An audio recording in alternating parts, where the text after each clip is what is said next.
رات کا وقت ہے تو کچھ جاسوس بھیجے ابو جہل نے، کہا پتہ کر کے آؤ بندے کتنے، اسلحہ کتنا ہے، جوان کتنے، بوڑھے کتنے، ان کا انداز کیا ہے، سارا معلومات کر کے آؤ۔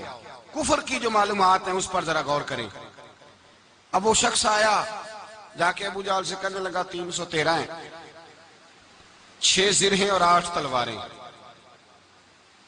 کوئی کھانے پینے کا سامان نہیں، اور کچھ بچے بھی ہیں کچھ بوڑھے بھی ہیں، عمیر بن ابی وقاص بھی ہیں، ابو عبیدہ بن جراح جیسے بوڑھے بھی ہیں، کچھ لمبا چوڑا انتظام کوئی نہیں۔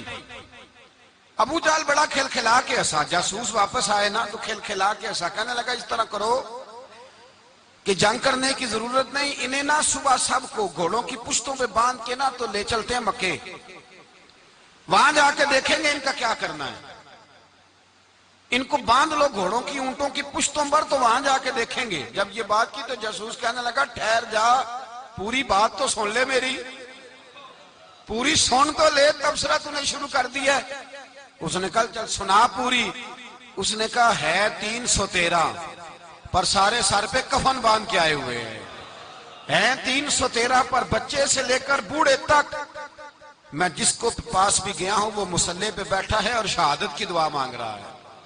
مصلی پہ شہادت ہے، مطلوب مقصود مومن نہ مال غنیمت نہ کشور کشائی، ہیں تھوڑے پر آئے مرنے ہیں، جان دینے آئے ہیں، واپس جانے کا ارادہ کوئی نہیں کسی کا بھی، آئے سارے حضور کے نام پر قربان ہونے۔ ابو جہل ساری رات شراب پیتا رہا، مغویہ گانے گانے والی عورتیں ساری رات گانے گاتی رہیں، اور ادھر انداز بڑا نرالا ہے۔ حضرت ابو بکر صدیق رضی اللہ تعالیٰ عنہ فرماتے ہیں کہ صحابہ نے مشورہ کیا کہ نبی پاک صلی اللہ تعالیٰ علیہ وسلم کی طرف سب سے پہلے توجہ کریں گے کافر، حضور کے لیے کسی محفوظ جگہ کا بندوبست کیا جائے، ایک چھپر، ایک عریش، ایک جھونپڑی پہاڑ کے اوپر بنا دی گئی حضور کے لیے۔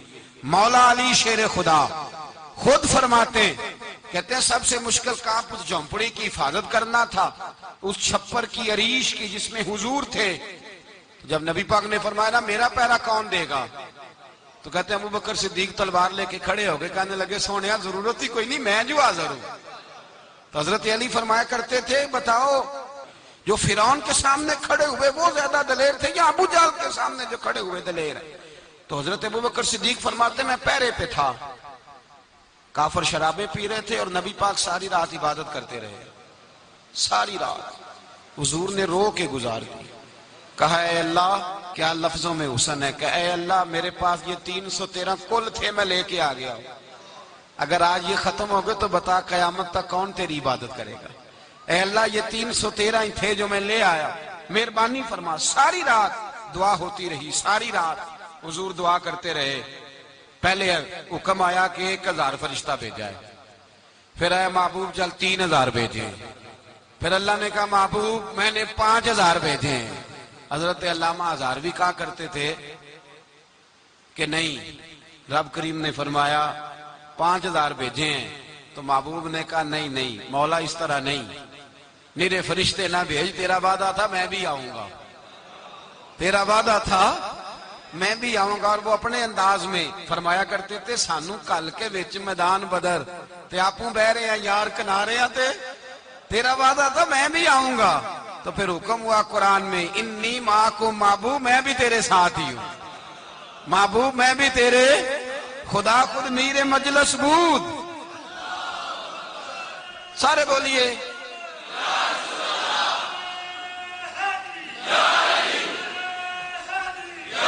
بھئی آج تو دن ہے نا نعرے لگانے کا، یوم البدر منا رہے ہیں، تو آج تو ٹھنڈا ٹھنڈا نعرہ نہ لگائیں، میں نے اپیل کی تھی کہ نعرہ تحقیق بھی لگایا کریں۔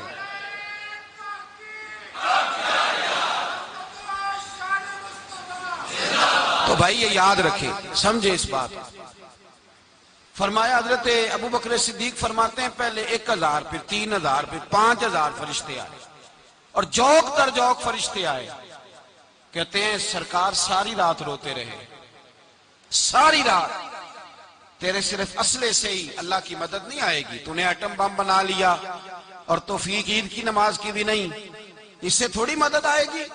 میرے مصطفیٰ کریم سید عالم صلی اللہ علیہ وسلم نے فرمایا، امت کو درس دیا اسلحہ بھی جمع کرنا، طاقت بھی اکٹھی کرنا، صفیں بھی بنانا، اپنے اندر اتحاد بھی پیدا کرنا. لیکن اگر تم نے کفر پر غلبہ حاصل کرنا ہے تو اس کے لیے خدائی مدد کی ضرورت ہوگی. اگر تم سے اللہ کی مدد روٹھ گئی تو جتنے مرضی اسلحے جمع کرتے پھرو، جتنی مرضی طاقتیں اکٹھی کرتے پھرو، تو جس قدر مرضی تم ایٹم بم بناتے پھرو، جب خدائی مدد ہی تمہارے ساتھ نہیں تو کیسے نظام چلے؟ تو حضرت ابوبکر صدیق فرماتے ہیں ساری رات حتیٰ کہ میں بے چین ہو گیا. حضور سجدے میں تھے تو میں حضور کے اوپر لیٹ گیا. میں نے کہا محبوب بس کریں، اٹھ کے دیکھے تو صحیح میرے اللہ نے کتنی مدد نازل فرما دی ہے. صبح رسول پاک تشریف لائے. صحیح مسلم، ابو داؤد، کتابوں کے نام یاد رہیں گے. حضرت انس بن مالک حدیث کے راوی ہیں، کہتے ہیں حضور اٹھے اور ایک دن پہلے چھڑی لے کے میدان میں آئے. ایک دن پہلے اٹھے. دیکھو میرے محبوب کے علم کی شان. میرے اعلیٰ حضرت فرماتے ہیں اور کوئی غیب تم سے نہا ہو بھلا جب خدا ہی نہ چھپا رہا.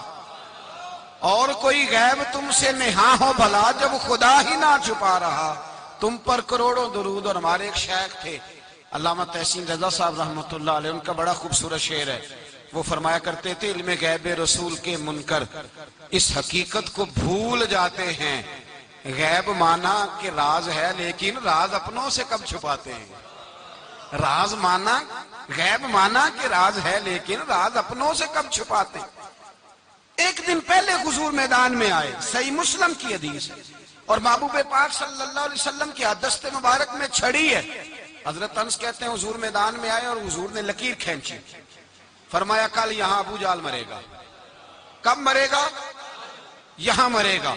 فرمایا یہاں عتبہ مرے گا، یہاں عتبہ مرے گا، یہاں ولید مرے گا. حضرت انس فرماتے ہیں میری لکیروں پہ نظر تھی. لوگ جنگ لڑتے رہے، میں لکیریں دیکھتا رہا. اللہ کی عزت کی قسم جہاں حضور نے چھڑی رکھی تھی جو مرا وہیں آ کے مرا ہے. جو مرا ہے وہیں آ کے. جو دن کو کہہ دیا دن ہے تو دن نکل آیا. جو شب کو کہہ دیا شب ہے تو رات ہو کے رہی. خدا نے ان کی زبان کو وہ اختیار دیا، جو نکلی منہ سے ان کے وہ بات ہو کے رہی. فرمایا